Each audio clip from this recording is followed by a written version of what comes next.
I will cut it really short, and before we go back to these guys here, I will just tell you 5 words about this. If you about this model. If you want to know more about this model, just read about it in a book. I don't think it's necessary to that I present to you the system model of social behavior in a great detail.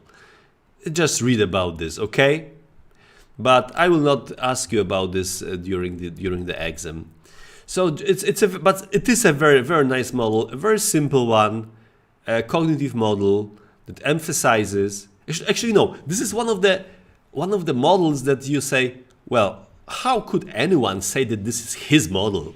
Because this is or her model. This is obvious what they're talking about. But their contribution is that they just describe it very precisely,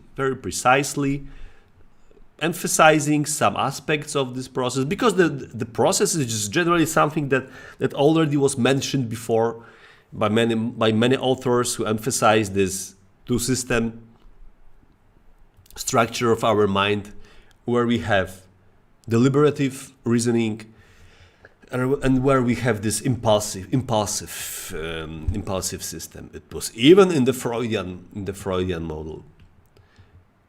Carolina, was it you who said that you want to be a psychodynamic therapist? Do I remember it correctly, or was it someone else? I think someone said that earlier. So, and these two systems compete for an overt response, right? Because we can behave only. No, okay, good for you.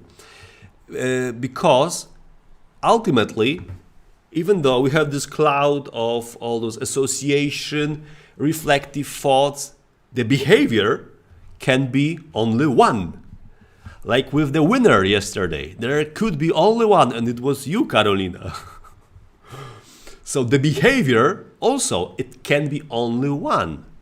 So this is why we need to finally integrate impulses with our reflective system. So if you want to read more about this, just read about this anywhere. Get yourself a handbook or just visit Wikipedia or something like that. They described it in a very, very precise way, but I will not bore you to death. It's not something that we might present on a lecture. I don't know why. I even look what it looked like. Would you like me to describe it? Okay, so now let's get to some errors. So first, a short task for you. I hope that there are more people here than Caroline and Julia. If there are only you, then I'm happy as well. But if there are more of you, then I encourage all of you to try to read this list. Okay, try to read this list, and then I will ask you a question. Okay, just read this list.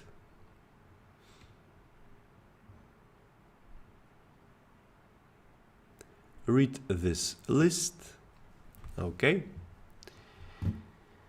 And now tell me, were there more men or women on the list?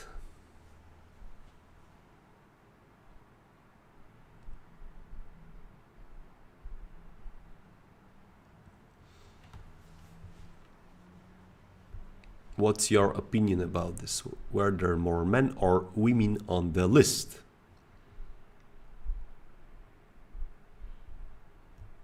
Just more or less.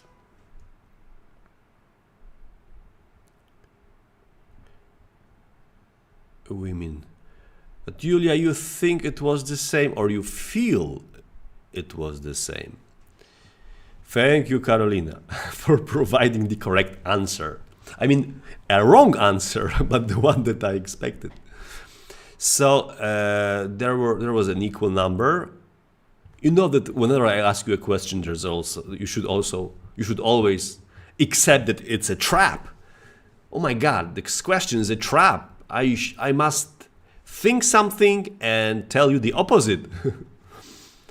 So there were there was an equal number of men and women on the list, but the difference, right? The difference is was in how famous these persons were, and female names were names of women that are famous or were famous. It's an old study. I don't think that they had Britney Spears in 1973 or Michelle Obama. These are just photos that I gave to illustrate this. And the names are not from the original study. It was something for you. So we're talking now about judgments when we need to take decisions, and many of them related to probability. So we'll talk about Tversky and Kahneman work here mostly for some time. I know that you know probably a lot about this because you should be, actually I think you should talk about Tversky and Kahneman once every semester at least, because this work is so important. And we tend to forget about this because it generates certain biases in our judgments that we all do. Even if we know about them, we tend to forget. So one of the problems that we have in forming judgments is that we use information that's available in our mind at the current moment. In general, availability is correlated with ecological frequency, so it's a good strategy to make judgments this way. In general, right? This is something that we emphasize all the time, that the processes that we talk about are minority of situations, because in the majority of situations everything works fine with our mind. But the problem is that for some situations, and these can be the critical informations, the critical situations, we can make mistakes. We should be aware of this. So the idea is that you terminate thinking, that you stop thinking once you fill your mind with answers. But answers or information that come to your mind readily that are available. So if there were persons on the list who were famous, they will be very fresh in your memory, even if you knew that they were just the minority of persons. They were just the minority because you probably wasn't able to recall everyone, but you knew that there were about 20 persons on the list. But you stopped thinking after you generated the first exemplars from this list. And it resulted in Carolina making this tremendous mistake. So you formulated one of the first mistakes in this week, I think, and I hope it will be the last. Although it's the middle of the week. Oh, it's not the middle, it's the beginning of the week. So, you said this week. The hackathon was over the weekend, I think. So the last week, you mentioned the success in your last week. So one of the problems with availability, that when we try to judgment the probability of something, we use a mental shortcut, and we think how easy it is to think about, right? How easy we can generate something.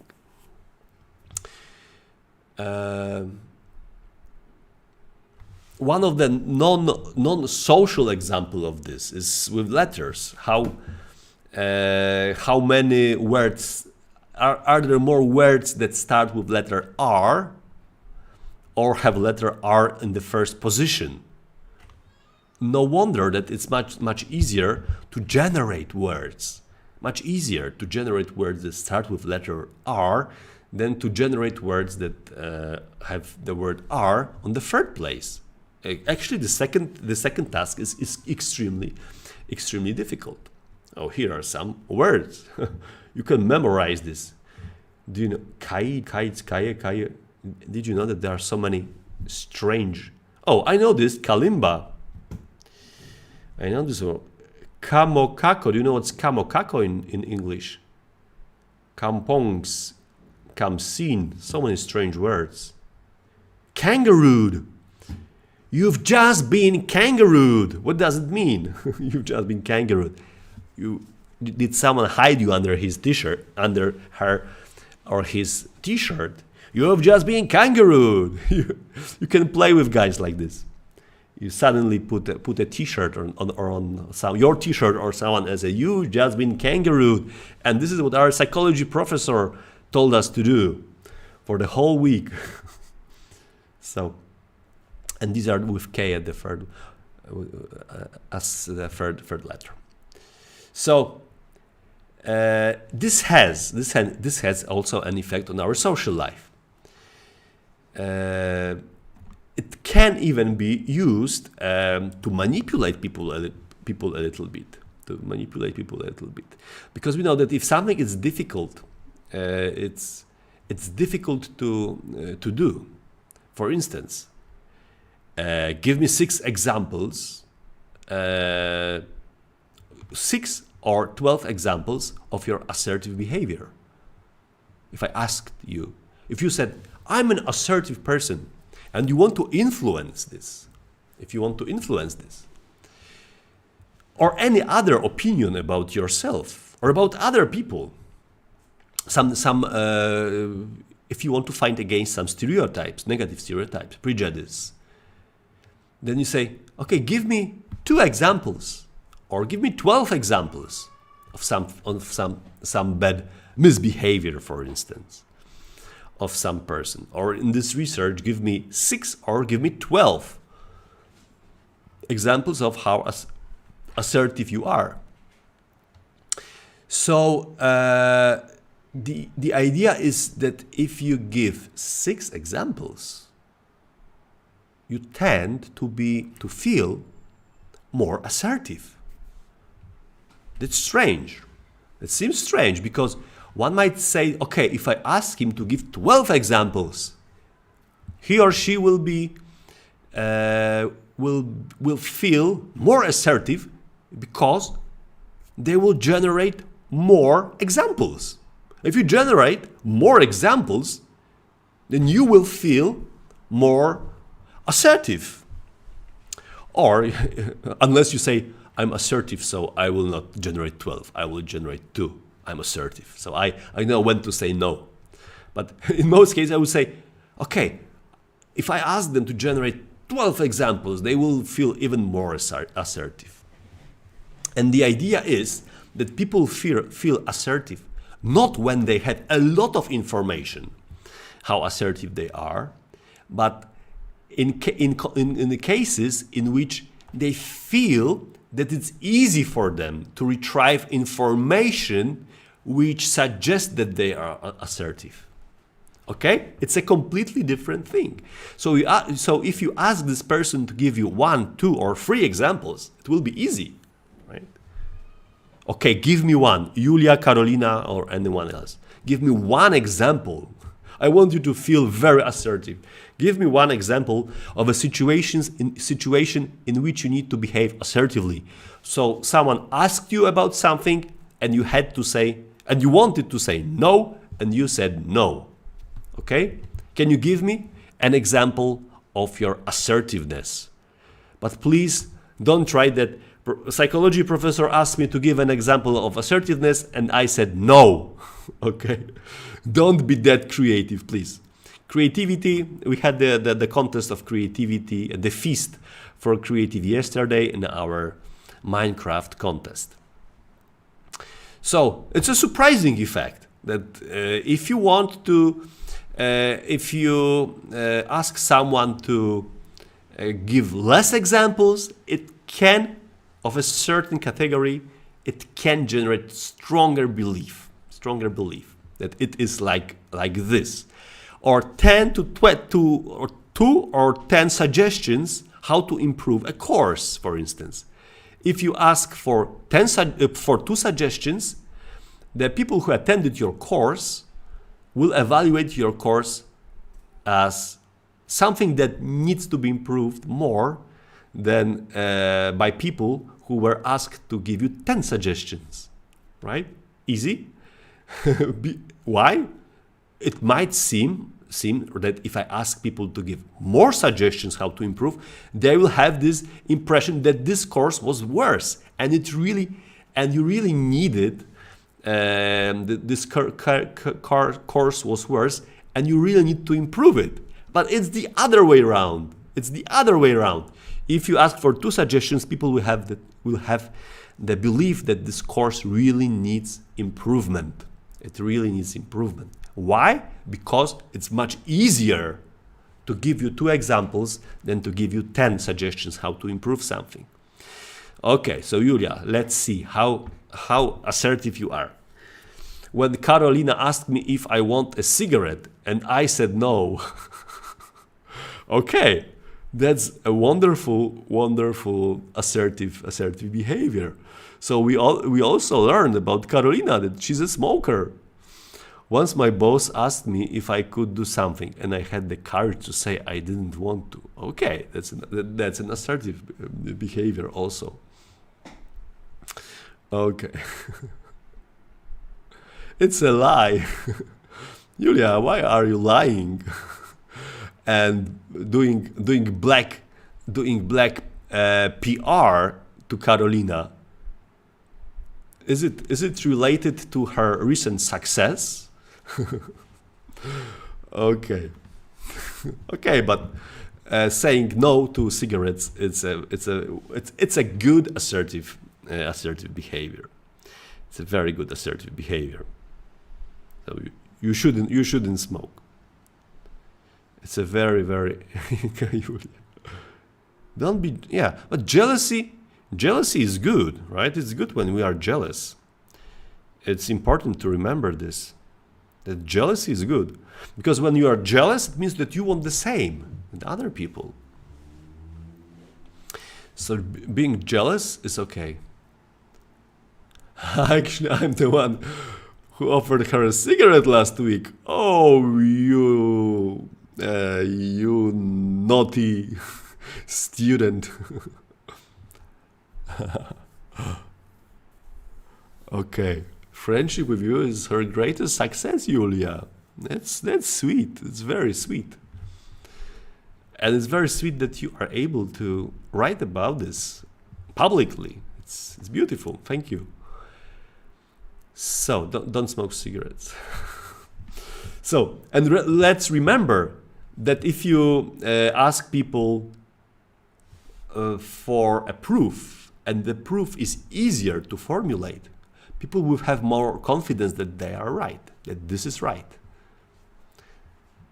And if you put an emphasis on quantity, it can backfire. Availability is also one of the causes why we have something that really impacts our social life, because our social life is based on cooperation. We are cooperative animals. Most of the things that we do in our life is related to cooperation. And there is a problem when people cooperate. Carolina, you were cooperating on your hackathon. What was your contribution? Yeah, I will ask you this question. There were 6 of you, I think, or 7. How many of you were there? And please tell me, what was your individual contribution? What was your individual contribution to the success? If you were to evaluate the amount of work that you performed for the final success, okay, there were 6 of you. So tell me, how many percent was it? Was it 10%? 5%?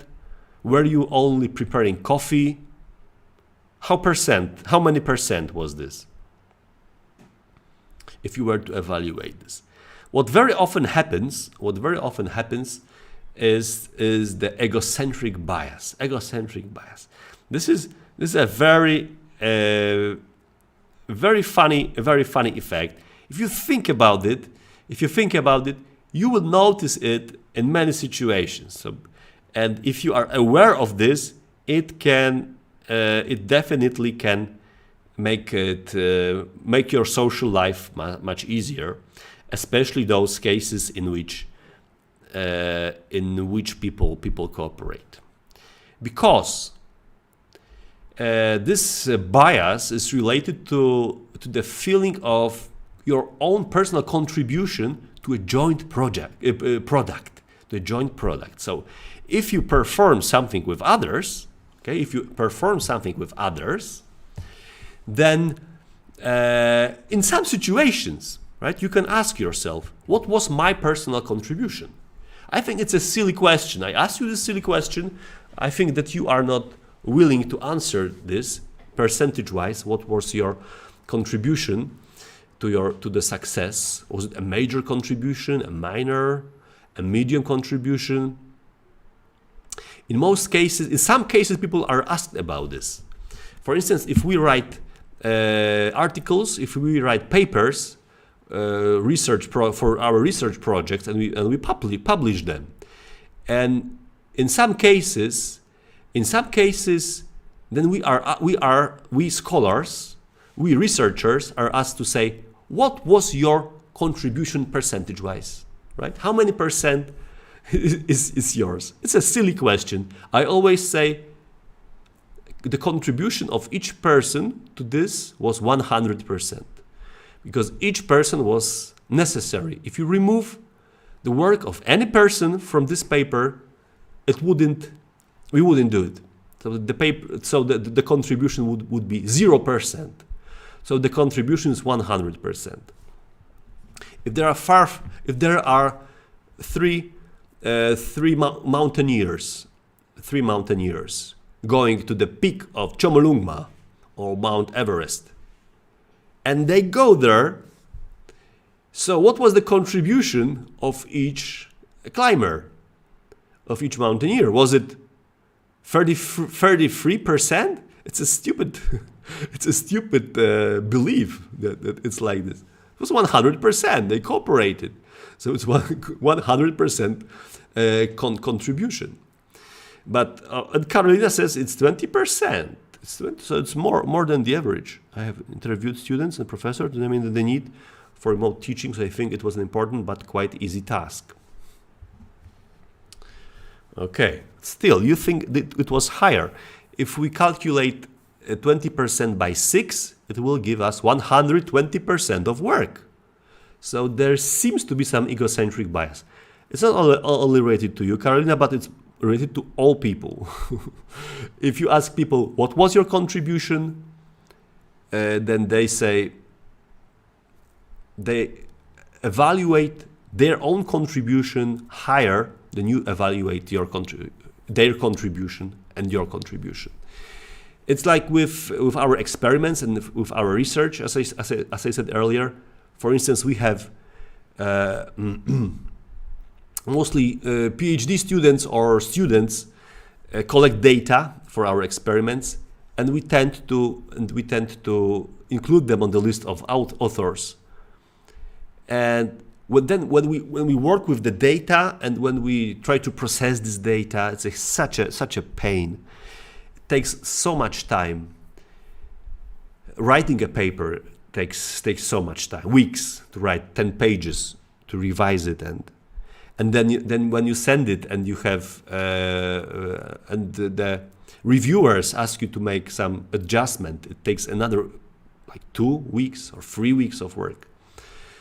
So it's intensely time consuming. And when I think about collecting data, when I think about experimenters, from my perspective, it's like, just go there, turn on the equipment. By the way, Carolina, were you also? You were also working in our lab, right? if I remember correctly. So from the perspective of experimenters, it's the other way around. When they think about their contribution, they think how many hours they had to spend there, how many problems were there, how many how many difficulties were there, and they cannot imagine how time-consuming and how difficult the writing part is, because they don't do it in most cases. So no wonder that if you evaluate your contribution, it seems huge, and when you evaluate the contribution of others, it seems lower. So if you discuss something, or if you are living together with someone in a flat, and people tend to quarrel, and they say like, I tidy our room so often, much more often than you, right? I buy groceries more often than you, right? I cook more often than you. It generates social conflict because the second person thinks the same. Or if you say it, you can talk about this, and you can talk about the egocentric bias if you have this kind of knowledge, and you can improve the quality of your relationship by making it salient, so talk explicit that it can be like this. But if you are not doing this, if you are not talking, you're only feeling and thinking about this, it can generate huge negative attitude towards the other person. You say, oh my God, he never this, he never that, and I always this, I always that. That because it's much easier for you to recall your behavior than the behavior of others. No wonder, right? You remember when you put all those dishes to the washing machine, dishwasher, the dishwasher. You remember it each time, right? And if you only see if you give only a glimpse of the other person putting dishes into the clothes, in dishes into the dishwasher, it's a completely different amount of data that you have in your mind. So it can really, really have a harmful effect on you. Because when you judge, you take the information that's available, right? So because basically, if you wanted to determine whether the split of duties in your apartment is fair, you should monitor it for a week or for a week or two. You should monitor, write down. So let's determine whether we have the same contribution to our household. So let's start a little research. Your partner, which will say that you're crazy, and you say, I'm not crazy, I'm just cognitive scientist, or I'm just a psychologist, I'm not crazy. It looks the same, but it's the behavior is the same, but the diagnosis is benign. So you typically don't do it, right? And it would be the correct strategy to avoid social conflict and to avoid the feeling that your contribution is lower, is higher than these of others, and to protect yourself against feeling being used by others. So I am aware of this bias very much, and I know that I from time to time quarrel with my wife regarding keeping our household tidy and things like that. So whenever I do something, I always explicitly tell it to my wife, and I say, when we, for instance, if I'm for 3 hours taking care of our kids and the house, and then we switch, I say, okay, listen, I vacuum cleaned the floors, I put the dishes to the dishwasher, I cooked this, I did this, just to keep our relationship healthier, and it really works. So it's one of the. I know that it sounds crazy to do, but in the long term, it's much crazier. It seems much crazier once we know about this not to do it. So if you have this kind of problem, you should explicitly say what was your contribution when it's going on, so that the other person has this information in their mind.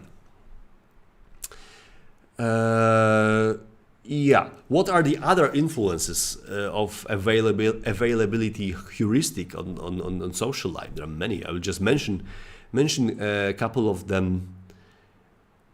Yeah. The rates of homicides and suicides, for instance. So it's one of the examples, right? So and it's very important. It's one of the examples where we have very, very we take very wrong actions due to the availability heuristic. For instance, we take much more effort to prevent homicides, like invest money, for instance, to prevent homicide, than to prevent suicides. And in developed societies, suicides are a problem, not homicides. But the problem with suicides and homicides is that homicides are much more newsworthy. This is something that we like to talk about. It's exciting. It's something that you can write in the media. So 512 and 5020. These might be Polish numbers. I think I checked it. It should be something like this. So it's much more interesting to tell in the news that someone was killed today, rather than saying that 10 individuals had problems and they committed suicides. It's much more newsworthy. But the social problems with suicides, not with homicides.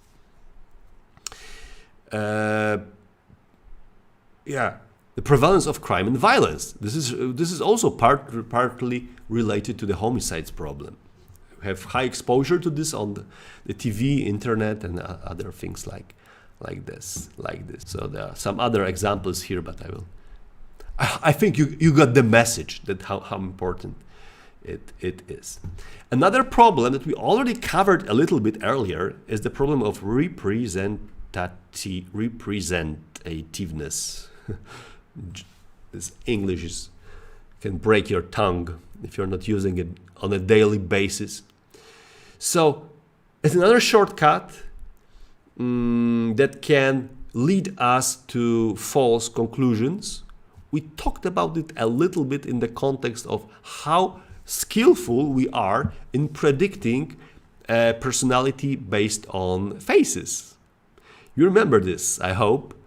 So we said that people, when people try to evaluate the probability of certain behavior, whether someone committed a crime or not, for instance, or whether these guys here are Spanish or Polish.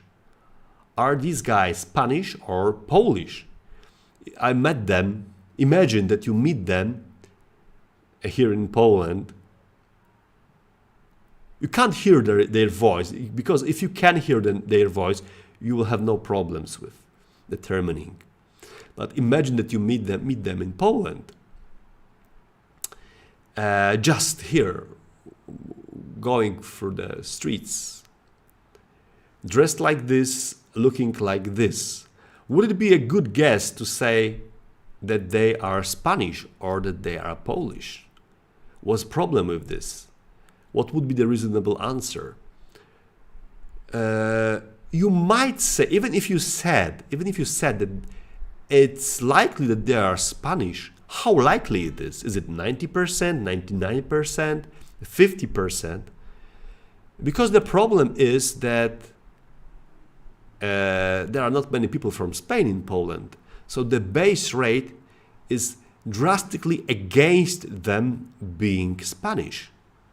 So if you really wanted to evaluate whether they are Spanish or not, you should take all the available information that's conveyed by the context. And the context is drastically against saying that this person is Spanish. There are very few Spanish people in Poland. In Poznan, it is a little bit. There are some of them, I think, but still, it might be. You might greatly overestimate the probability that they are Spanish. So let's say that the true probability is 1% or 2%. You might say that it's like 60% or 70%. Why? Why we do this mistake? Because we don't think about base rates. We think about some distinctive characteristics of this. Are they representative? Are they representative of Spanish guys? They are. They look Spanish. They look exactly Spanish. They're so Spanish. I think even the second guy looks extremely Spanish. I look at him and I think Spaniard. It's a typical Spaniard. Spaniard, is there a word like this? But I should also account for the base rate still, and people don't do it. Once they get the representativeness, how it influences our life. Oh, this is another example that shows drastically how lousy we are at integrating the current information with base rates. Right, with base rate. So the base rate, because I didn't mention this, but we mentioned it earlier, so I hope you remember what's a base rate. The base rate is the prevalence of certain element in the category. Base rate. So for instance, imagine that there is a disease that affects one person for every 10,000, statistically speaking. And you have a test, right? You have a test that's 99% accurate. Okay? And now you test positive for the disease. Sorry. I need to refresh. And now you test positive for the disease. Should you worry? Should you worry? So there is a probability for you, 1 for 10,000, that you will have this disease. And the test is 99% accurate. Should you worry? How likely it is that you are ill? You know how calculate this? I wouldn't like to trouble you with calculating this, so I will just show you. It's only 1%. So you shouldn't worry. You shouldn't worry. So you take a test that's 99% accurate and the disease is very rare. If you test positive, you have only 1% of risk that you are you are infected with this disease, or you are subjected to this disease, because we need to take into account the base rate, and we don't do it in most cases. We don't do it. So we just need to calculate this, to recalculate this, and we don't do it. We don't have, in our brain, we don't have this chip. Let's call it this chip that does this for us.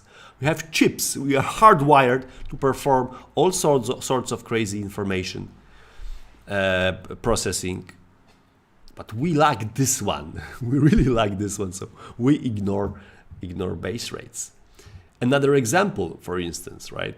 You have a person, imagine a Jack. He's a 35-year-old man. He's married, has 4 children. He's generally conservative, careful, ambitious. He shows no interest in political and social issues and spends most of his free time on his many hobbies, which include home carpentry, sailing, and mathematical puzzles. And this description, right, where are the result of psychological interviews conducted with 70 lawyers and 30 engineers, or the other way around, where in this experiment it might also be inversed. And what's the probability that Jack is one of the 30 engineers in the sample? And people, right? People also tend to ignore the base rate. That if there are more lawyers, in the sample, we should really be aware that it's much probable that the base rate, that starting point for us, would be that he probably is a lawyer. Okay, this should be the starting point for our social reasoning. So he probably is a lawyer. So if there are more lawyers than engineers, we should start with this notion. He's probably a lawyer, but let's see how much can we deviate from this assumption. Because if you focus on representativeness, so if you ignore the base rate, then you will probably be influenced. You will be influenced by some of this information. You will ignore the base rate. Oh, this is what we talked about earlier. Example in which we clearly, when people were asked to guess, you remember this, right? So I will not get into too much detail regarding this. So people were asked to guess: is this person a virgin? Does this person drink? Does this person own a gun? Use drugs? What's his sexual orientation?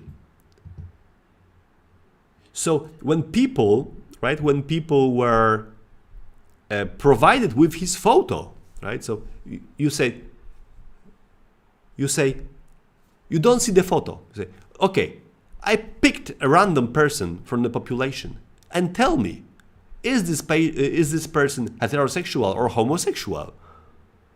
So the reasonable, and I think it's what most people would do, or the reasonable answer would be, this person is heterosexual, because homosexual persons are a minority in our population.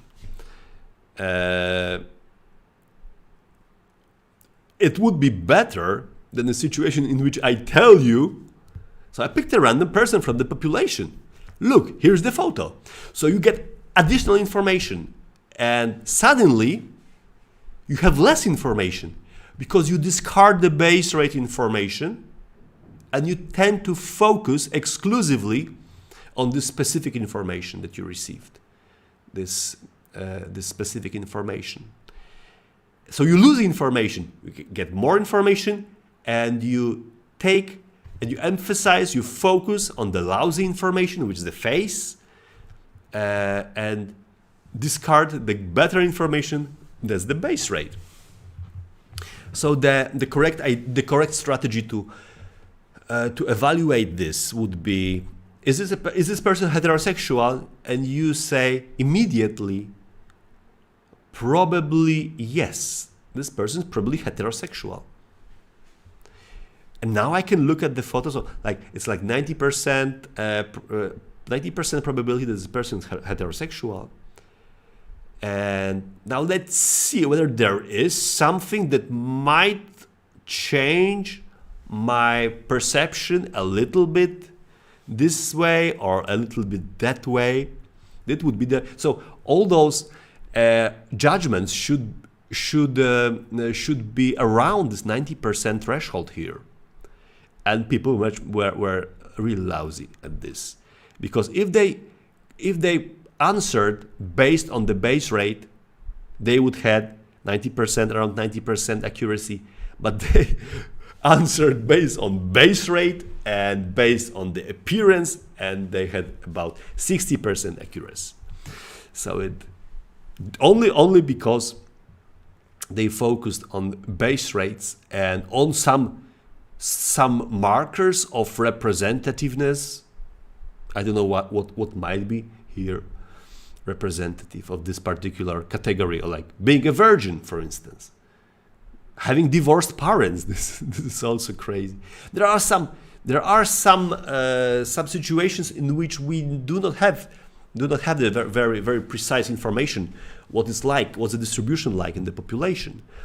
But in the case of homo and heterosexuality, I think we all know that it's about 90% of people who are heterosexual. When we do research, when I do research, online research mostly, and we ask about sexual orientation, it's usually like this. So we have like 90% of heterosexual people, and like 6-7% of bisexual people, 2-3% of homosexual people, and 1% of asexual people. I'm always surprised that so many people are asexual.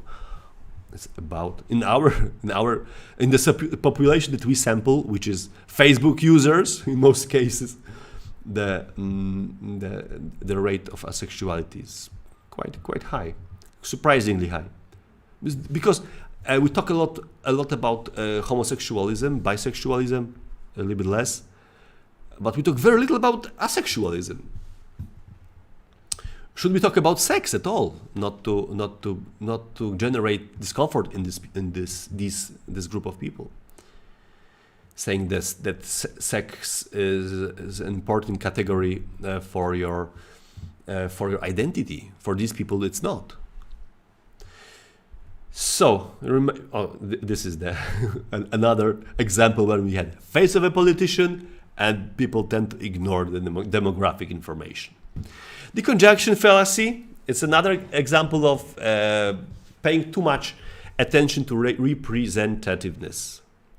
So it's a famous example where there's a person and you have description, she's single, outspoken, very bright, majored in philosophy.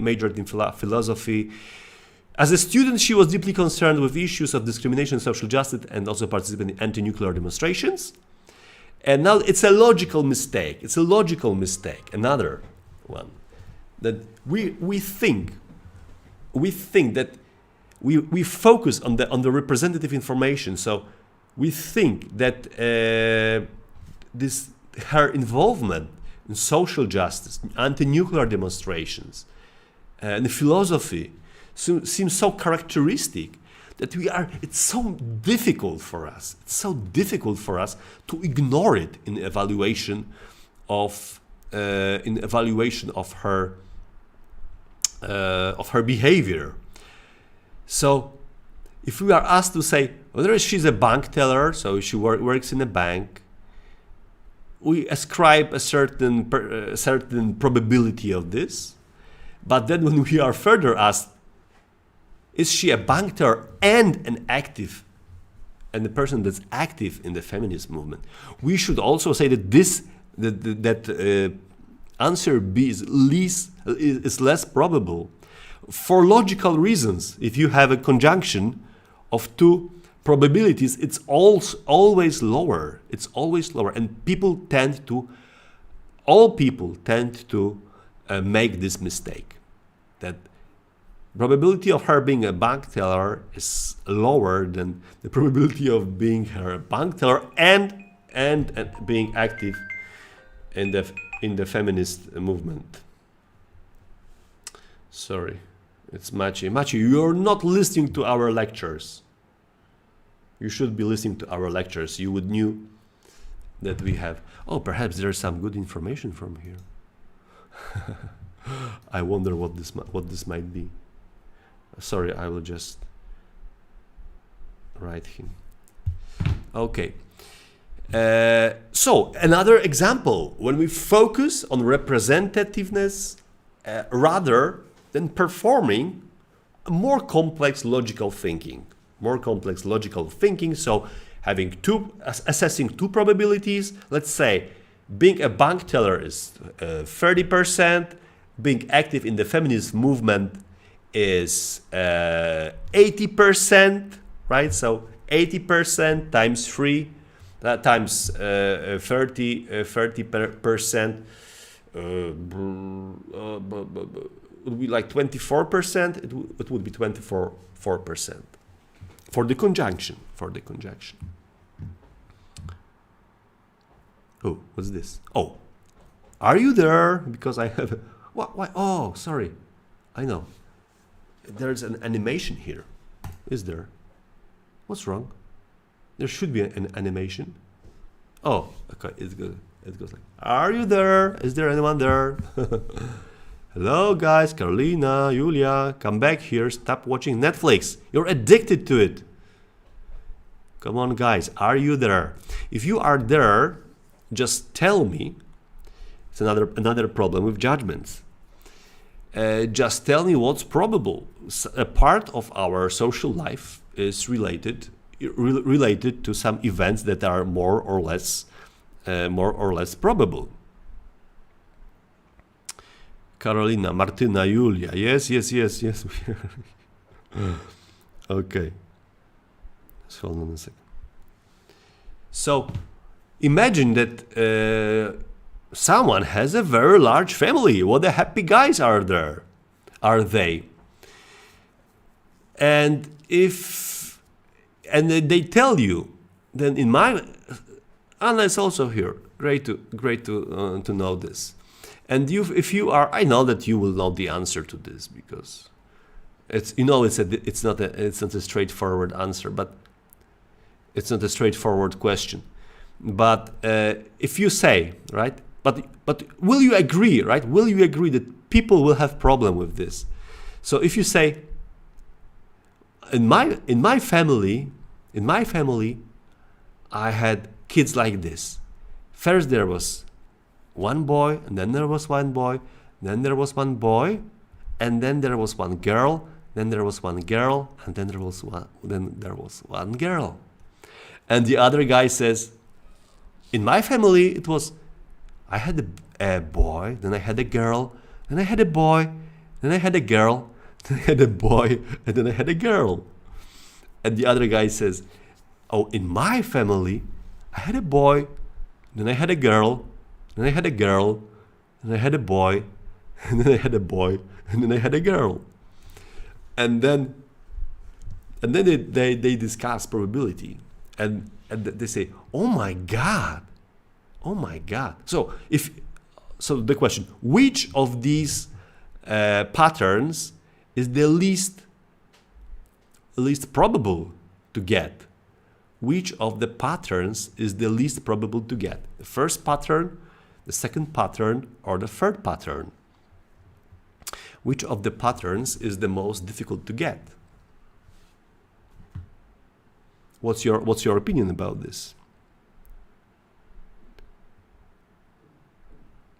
Do you have any idea about this? People tend to think, right? And it's so people tend to think that the first pattern and the second pattern are much less probable than the third pattern, which of course is not true, which is wrong. There's no differences, Carolina. Okay, another correct answer from Carolina. Why? Because each of these patterns can happen only once in the whole population of possible patterns. Each of the patterns is only once. So each pattern has the same probability of being of emerging. But there is a problem with one of these patterns. There is a problem with this pattern. What's the problem? The problem is that this pattern resembles a random pattern more than the other patterns. Okay? This pattern just resembles, is more representative for a random pattern. Okay? This is the problem. This is the problem with the pattern. So when we ask people to do this, to answer this, they have this problem. It's like with playing lotto or any other chance games. People, and I had to quarrel a couple of times with people. So I asked, okay, give me your numbers, and he says, Oh, it's like 2, 4, 19, 80, 18, 23, 32. Okay, and I say, do you know that the probability that your numbers will win is the same as probability that there will be numbers 1, 2, 3, 4, 5 that will win? And most of the guys say, no, it's impossible. It's not true. It's not true. My numbers are much more likely to hit than 1, 2, 3, 4, 5, 6. And I say, would you play this game if you knew that the probability of getting your numbers win is as high as 1, 2, 3, 4, 5, 6? Guys usually say, even well-educated guys. I remember talking about this with an architect, quite a good architect. So a guy that seems to be good, should be good at patterns, numbers, said, no, you are right. I would never cross 1, 2, 3, 4, 5, 6, because these numbers will never win. Why? Because these numbers are very unrepresentative of randomness. But they are random. They are random, just as any other numbers. People tend to think that I'm asking not about these particular numbers, but I'm asking what's the probability that the numbers will not be in a sequence. So there is a higher probability that numbers will not be in the sequence. But if you talk about a particular sequence, then the odds are the same for each sequence, because each sequence occurs in the pool of all possible outcomes only once. So we have a problem and misperception of coincidence. Misperception of coincidence. This is a huge problem. I will continue. By the way, I will continue. Okay. So if you need to take a break, feel free. So I will continue with this, and then we'll take a break, and then we talk about the third subject today, and perhaps let's try to finish this lecture off today. Oh, if it's already 7. Okay, guys. Are you able to be here till 9? No, my wife will kill me. Okay, so just let's finish with this one, and we will probably need to meet next week as well. So we have a problem with misperception of coincidence. Again, right? This is an instance where we take representativeness as a shortcut for probability. So we think that the most likely result is the random outcome. This is very important. This is very intriguing how we perceive randomness. That we have a very strict belief what a random outcome is. That the random outcome is always random. A random outcome is an outcome where you cannot find a pattern. It's not true. There are hundreds of random outcomes where there are patterns.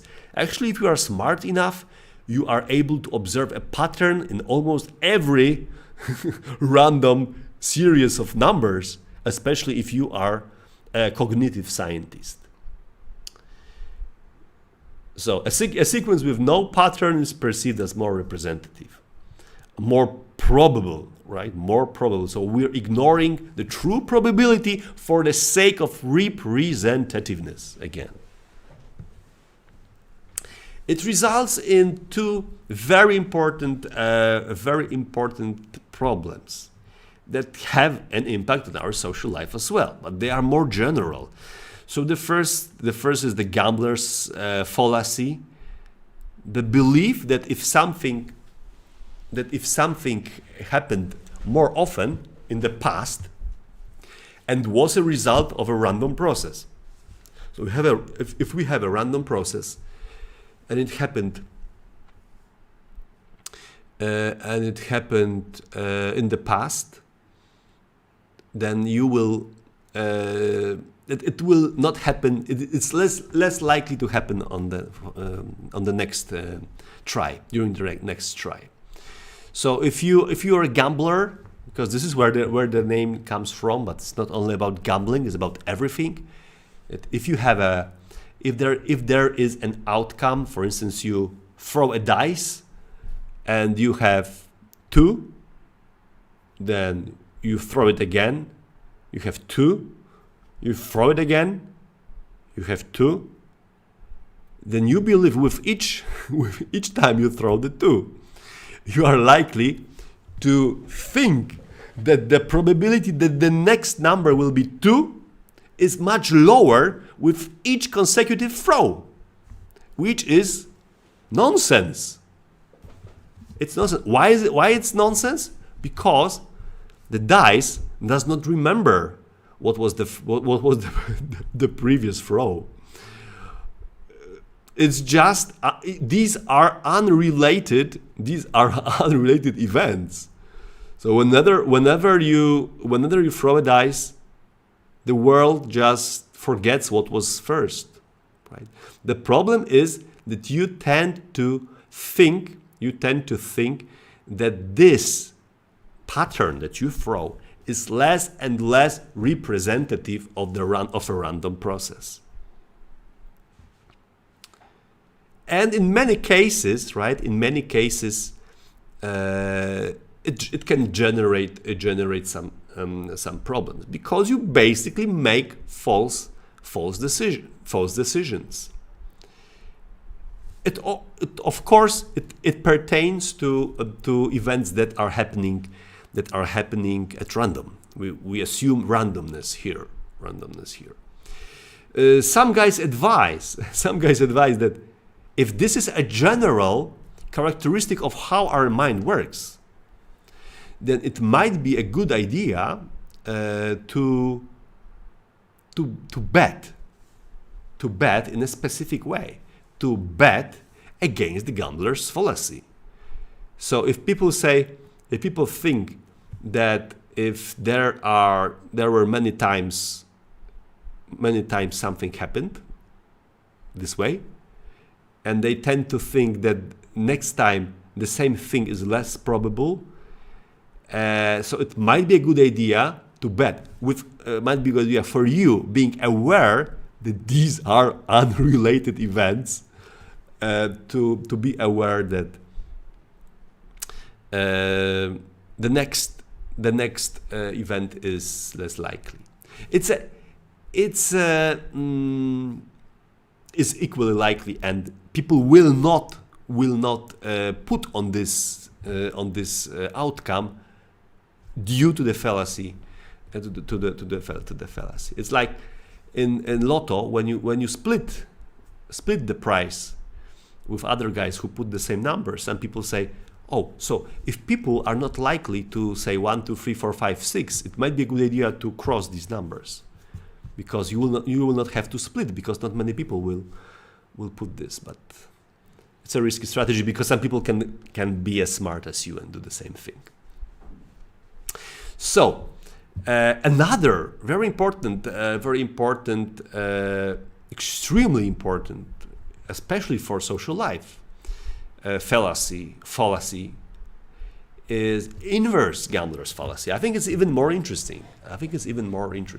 Very, very interesting.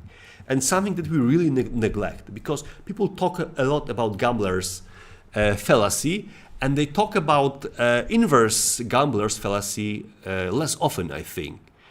And it seems that from the social perspective, the gambler's fallacy is much more important. What it tells us, it's different. The name is very similar, but the process is a little bit different. Because in the gambler's fallacy, we say, okay, if it was 2, 2, 2, 2, 2, 2, 2, with each consecutive 2, it's less probable that there will be 2. So you make a mistake. It's less probable that you will throw 2 times than you will throw 1 time. But we're not talking about huge sequences here. We're talking about one event. So they are not interrelated. We're talking about the next row. We're not interested about the previous ones. So, but in the inverse gambler's fallacy, this is a notion where people tend to think that something is not likely, right? It's not likely to happen if it's generated by a random process immediately during the first attempt or one of the first attempt. You get it? So, I'll give you an example. Let's take HIV that generates AIDS. Some people are. It's very interesting subject per se, because some people think that the risk of being infected with HIV is much higher than it is in general, right? It's much higher. Some people say that if you have sex with a person who's infected with HIV, then you are 100% likely to be infected. It's not true. In fact, the probability of being infected with HIV is even surprisingly low after a blood transfusion. Because for blood transfusion, if you have blood transfusion from a person who's HIV positive, for 10 such blood transfusions, one person will not contract HIV. This is surprising. And if you go if you go further, if you look at sexual intercourses, for instance, the rates are really high. The rates are really low. So it's like one per 2,000, or one per 3,000 intercourses that you will contract HIV. And this is extremely interesting how people interpret this information, that the probability of you being infected with HIV is 0.05%. Let's say 0.05%. So it's not even 1%. It's much less than 1%. And people tend to think it's impossible to contract at the first time. Right? They have it completely wrong. They say, so it's impossible, right? So it's impossible. This is what people really think. I need to have, like, if it's one for 3,000 intercourses, then I need to have 3,000 intercourses. This is the most ridiculous interpretation of this fact. That's not very frequent, but most people say, okay, so so I need a lot of tries, right, to get it. So the first is safe. People with pregnancy, for instance, also have this false belief. And in fact, the correct way to interpret this is to say, imagine if you say that, because it's statistics, people get statistics always wrong, almost always wrong. So if you say that it's if it's 0.03%, okay, so let's make it easier, 0.01%. So here's 1% would be one person for 100, 1,000, 10,000. So let's say it's one person for, so let's say that the risk is 1 to 10,000. 1 to 10,000, 1 to 6,000, something like this for insertive intercourse. And people say, okay, so it means that for me, the risk of getting infected is low. It's the wrong answer. It's the wrong answer. Because statistics don't tell anything about you. They say something about groups of people. And this, if it's 0.01% risk, it means that if you imagine 10,000 people having their first intercourse with an HIV positive person, one of them will get infected. One of them will be infected during the first intercourse. And then they have another intercourse, then they have another round of intercourses, and another one will get infected. Then they have another round of intercourses, another one will be infected. So for us, right, the gamblers inverse gambler effects has a very strong influence in our belief that some events, if I do it only once, right? If I do it only once, nothing bad will happen, right? If I do it only once, nothing bad will happen. Wrong. It's a very serious threat to the course of your life. If you think that if you do it only once, nothing bad will happen, because the probability is low. You can be this particular person who gets the harmful effect at the first try. So another important thing to remember, regression fallacy, right? Regression fallacy is another important problem that we have here. So we tend to think. We tend to think. We have to return to regression, right? That something regresses to the mean. You remember this. You heard probably about it, that events in life tend to regress to the mean.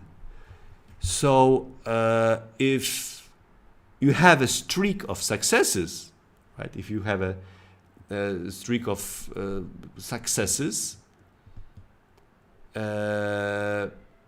it's much, well, how to put it? I think I made a mistake myself. I wanted to make a mistake myself a moment ago. Okay, do I get it wrong? So for the negative manifestation of the regression fallacy, we talk about situation in which something that's abnormal, right? That's abnormal has returned to the normal, and we tend to think that there was a reason for this. Okay, that there was a reason for this.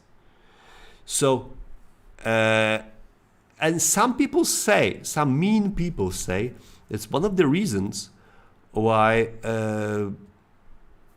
all sorts of actions that don't work, in fact work. I mean, we think that they work. Like lousy psychotherapy, for instance. If it's a bad psychotherapy, or if it's lousy medicine, we tend to think that it works. Why? Because we take it when we are really desperate, when we have abnormally low level of health or low level of well-being. And if you have, assuming, right, that our well-being or our happiness is sometimes better, sometimes worse, fluctuates, then the probability that there is a probability that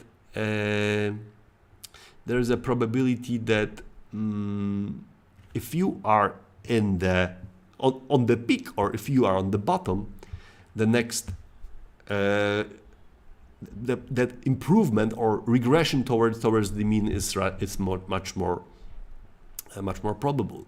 So you go to a doctor when you are in the worst pain. The doctor does something, and you think that the action of the doctor produced the lower pain. But if the pain was higher, and was much more likely that it will improve later. So the student did exceptionally poor last semester. So I punished him. Or my child did exceptionally poorly last semester, so I punished him. And he did much better this semester, okay? So clearly, so people tend to mix this explanation. They think that my action caused this change of behavior, although we can expect that if it was an exceptionally poor performance, it's probable that next semester will be better, right? Because things tend to be average in the long term. The frequency of accidents on a dangerous road fell after a speed camera was installed. Okay, therefore the speed camera has improved road safety. Or something, some dramatic event happens in the country. That was very unlikely to happen, and people tend to say, okay, let's create new regulations to prevent these events in the future. And then these regulations seem to work, but not necessarily. This event was not likely, was exceptional, and was not likely to happen again, just because of the statistic, because of the regression fallacy, and because of ignoring the fact that if things randomly fluctuate, then when they reach a very high level, they are much more likely to drop later. It's like with players, for instance, players like sportsmen or athletes who do exceptionally well in some period of their life. So there's a guy, he did exceptionally well. He was a casual player, and then he had his exceptional performance. So he goes to the cover of the Sports Illustrated magazine, and then people say, "Oh my God, we harmed him too much. Too much focus on him, too much good things said about him. It spoiled him because he performed poorly the next season." It's wrong. He did poorly because he did much more similar than he did in the past. It's obvious. If you know the mean, if you know his level, average, in most cases, if guys had some guys will have an exceptionally good moment in their life. If we have 100,000 sportsmen or 1,000 sportsmen, 100 athletes, some of them will do exceptionally well just due to the random fluctuations, and that's it, nothing else. So in the next season, they will do much more similar than they did in the past. Okay, so this is something we tend to forget about. And some guys even say that it's a Sports Illustrated cover jinx. It's a cover jinx, so like klątwa. So if you get on the cover of the Sports Illustrated magazine, then you will perform really poorly, and people ignore the fact that it's not about social or psychological influence. It's just about statistics that people are so lousy at. Okay, so I think we'll continue. And I don't know whether you are still there. If you're not there, I'm not sorry. We'll just continue and we'll stop at 8 because it would be unreasonable to make a pause now, especially that I'm feeling so well and energetic. Okay, so, but I have a question to you, so come back, come on guys, come on. Martyna, Julia, Karolina, Anna, come back girls. So, I have a question to you. If not, I will try to answer it myself, although I know the answer. And the question is silly. So if you have really something really interesting to do, and just continue, and I will continue as well. So if I ask you, so I will talk to my future viewers, Hello, future viewers. If you are watching this now, I'm really grateful because it gives me the sense of purpose in my life. Imagining right now that there is someone, or there will be someone who will watch this and who will listen to me. So you are semi-present. You are like, I feel as if you are already here. So I will talk straight into your eyes. And I'll ask you a question. Which number is higher? If you multiply 1 times 2 times 3 times 4 times 5 times 6 times 7 times 8, or if you multiply 8 by 7 by 6 by 5 by 4 by 3 by 2 by 1. Okay? Of course, if I ask you this way, it seems ridiculous and you immediately know that these are the same numbers but presented in a different order. But if people are not aware of this manipulation, and if you just ask one group to calculate this and the other to calculate that, people immediately have this impression that the second product of numbers is much higher than the first one, right? 1 times 2 times 3. And why is that? So now, my dear future viewers, we'll talk about anchoring, which is a lovely effect. Very practical. I use it a lot. Anchoring is something that I'm using a lot, and you should be using this a lot as well. So it shows in many contexts, also social, in negotiations, for instance, any form of negotiation, like business negotiation, or even discussions, negotiating with your kid, negotiating with your wife, negotiating with your dog. No, dogs are not subject to anchoring and adjustment. But I use it a lot. When my boy asks me to play Fortnite more, he would like me to let him play for 2 hours daily, not 1 hour daily. And I say, you shouldn't. What I feel exactly the opposite. And in the numbers here, you think that this number is lower than this one? It's interesting. Or you're talking about anchoring.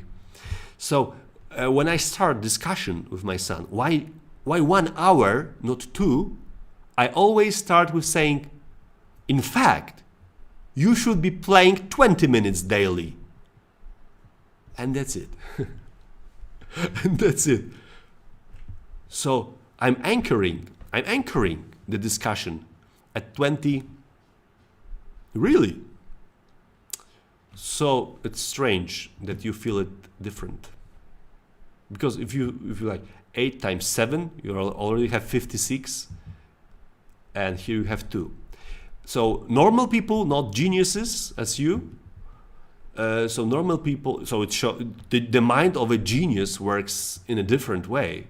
Another example, so geniuses as you work different. And for mortals, for casual people, this seems much easier because they start with none of the people, normal people, calculate the whole sequence. Most people just start doing this and they give up after some time, and then they adjust. But the anchor is in a completely different place. In this case, it's like 2. You get 6, 24, 100 something. Okay, and here you start with huge numbers at the very early beginning. 56 times 6, it's like several hundreds. So people anchor this. So we are very much subjected to anchoring. Extremely. So it's very, very, very, very important. So whenever we want to determine what's the level of something, what's the amount of something. We take every information that's available as a starting point.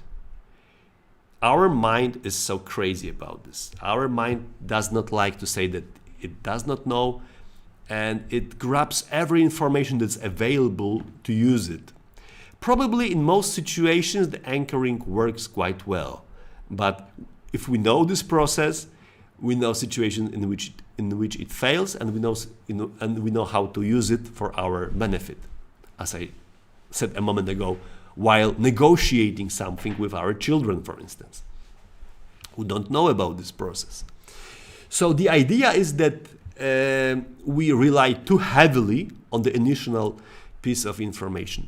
It's interesting that it works even if the anchor is absolutely ridiculous. Even if the anchor is absolutely ridiculous. So in one famous study, they asked, did Mahatma Gandhi die before or after age 9?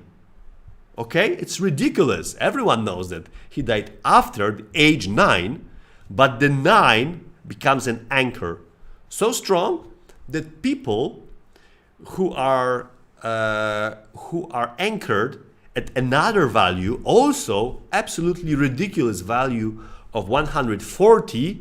So did Mahatma die before or after age 40? We know that all people die before age 140. So even though both informations are ridiculous, because we know that he was an adult person and he wasn't the longest living person on the world, on the planet, then still it generates a difference of 17 years, 17 years in the estimation of the actual age in which Mahatma Gandhi died. Ridiculous. Anchoring can be subliminal also. What's the mechanisms? Because we are interested in mechanism. What happens in our mind? Not only that it happens, but why also it happens. I really wanted to say tutaj. As I tutaj często powtarzam, as I here often repeat, these effects are strong. Easy to demonstrate, except for asking you, Carolina, about this. It's not easy to demonstrate when I ask you about something, but they are difficult to explain. So we need to generate some mechanisms. Tversky and Kahneman, who described this process for the first time, they proposed this anchoring and adjusting hypothesis that individuals adjust away from the anchor. They seem to be conservative. They seem to rely more on the external information than on the internal information. So if there was something suggesting young age, then there may be something to it. There may be something to it. So and they tend to be insufficient, too conservative in the adjustment. So, but anchoring can be subliminal. Right? So it would suggest that not necessarily it can be a conscious adjustment. So it would question whether this explanation is correct. Another interesting explanation was provided by Struck. He was German, so Struck would be the right pronunciation.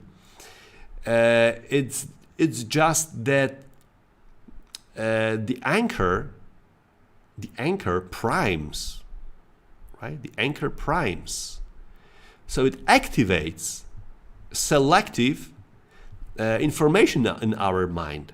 So if we say, was Mahatma Gandhi a child, or was Mahatma Gandhi an elderly person? So immediately, when we try to evaluate his age, we tend to recall certain situations from the movies or from the newspapers, from television, and we tend to recall pictures, or reconstruct, in many cases, I think, reconstruct situations, pictures where he was old or when he was young. So if the word child or being 8 or 9 years old was activated, we immediately are much more likely to generate, while estimating his age, are more likely to generate pictures or imaginations of a person who was young, and compile them together into an image of a person who wasn't that old while dying. While when we do the opposite, we tend to think, okay, he was elderly person. So yeah, elderly persons activated in our mind. It's much more easy to recall moments when we saw him that he was an elderly person. So when we conclude, when we calculate the final estimate, we use different data. Different pictures, different associations for this. It's like with the example with cars. It's nice. What's the average price of a car? Is it 60,000 zloty, or is it 120,000 zloty, or 200,000 zloty, or 1 million zloty, right? Immediately, when we hear cars that cost 1 million zloty, we have our mind filled with pictures of some luxury items, of some luxury cars. And then when we calculate the average is different for those who were primed, who were anchored and primed with the expensive cars, and those who were primed and with those cheaper cars. It also influences the way we attribute certain qualities to other people. We term it the focusing illusion. With my colleagues, we did a lot of studies regarding this focusing illusion. So once you focus on certain information, you tend to use it as a proxy for a general evaluation of someone. So you anchor. So how happy are the richest Americans, for instance, versus the richest versus traditional Maasai, right? Traditional Maasai, which if you think, right, if you think about these groups of people, you don't think, right, of everyday life of each person that's based on waking up, seeing a partner, seeing kids, eating breakfast, eating dinner in some cases, if you like to stay awake for long at night, and going to work, having all sorts of problems there, going back, watching a movie, eating a hamburger or something else, going to sleep, and things like this. This is what everyday life looks like. But once we are anchored that they are traditional Maasai, we start thinking, right? We start adjusting what is it like. And in this case as well, the richest guys in the world, okay? And so let's start somewhere high and then let's adjust it a little lower. So we tend to think that these guys are happier, although these two groups are quite similar in their levels of happiness. Or Calcutta slum dwellers compared to students. Illinois college students, they also the same, although we tend to anchor our evaluation in some information, some context information that's provided there. You can see it there. If you want to be homeless, it's even better to be homeless in Calcutta rather than in California. So it can be different. Yeah, so I will. Yeah, these are a couple of more examples how rich people and casual people spend their time. Then the difference is not that huge. In everyday activities, in everyday activities, right? What you do in life. I will skip a couple of these. We did some research on mothers and social relationships with my MA students. Quite interesting. What's the well-being? How happy would you be if you had a partner, if you had a kid and a partner, or if you had a kid and no partner? So people were also tended to anchor their evaluation of well-being and the partner. So they probably imagined situations in which there was no partner, and it greatly influenced, because in reality, the difference between single mothers and mothers who are living with a partner was significant, but very small. But in the perception, where people were just imagining this, and when they were anchored in the perception of being a single mother, then the difference was huge. The difference was much higher than here. So they were anchored in thinking, when they were thinking about single mothers, they were anchored in not having a partner. Okay, I will skip this. So having the number of children you have, and happiness, right? Also, if you look at the real happiness of people who have a lot of children, then the happiness even increases a little bit. But in the perception, it drops, because people anchor their evaluation in some sort of negative problems probably people might have while having children. I will skip some of these examples. So many of them. I think there are too many of the examples for you to process. It's not necessary. So, last slide. So, what's the application of anchoring in our social life? So, the first thing is about how we negotiate prices, for instance. Or, as I said earlier, anything.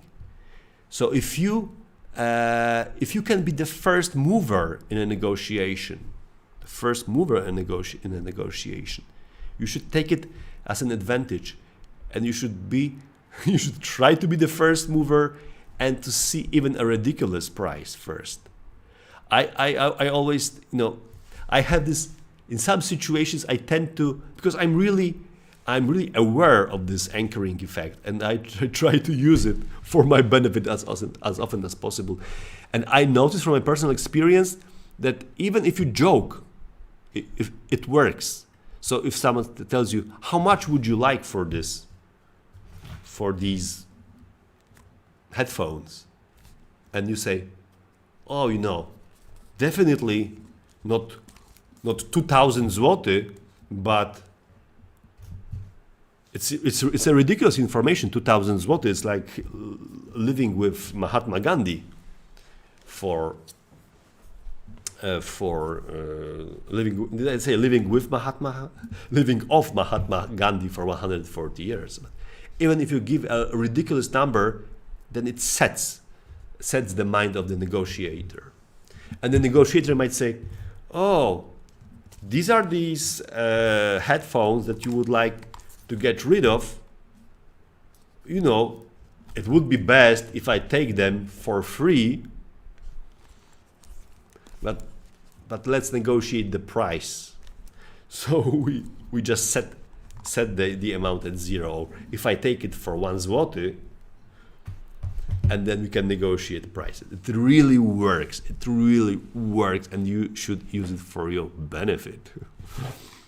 And research shows that it works, that is anchoring during negotiations works even for experienced and aware business students and managers, right? It even works because, as we said earlier, these processes, these let's call it perceptual processes. So the processes, these automatic processes, they work whether we want it or not, whether we whether we want to control it or not. They are just like perception. Your eyes are open and you see it. You cannot stop seeing this.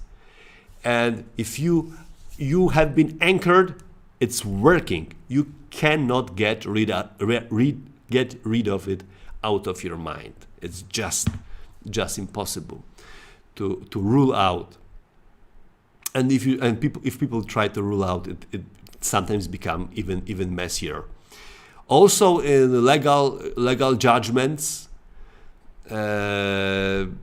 if what the prosecution suggests, for instance, also has an effect. And the prosecutor has the closing statement.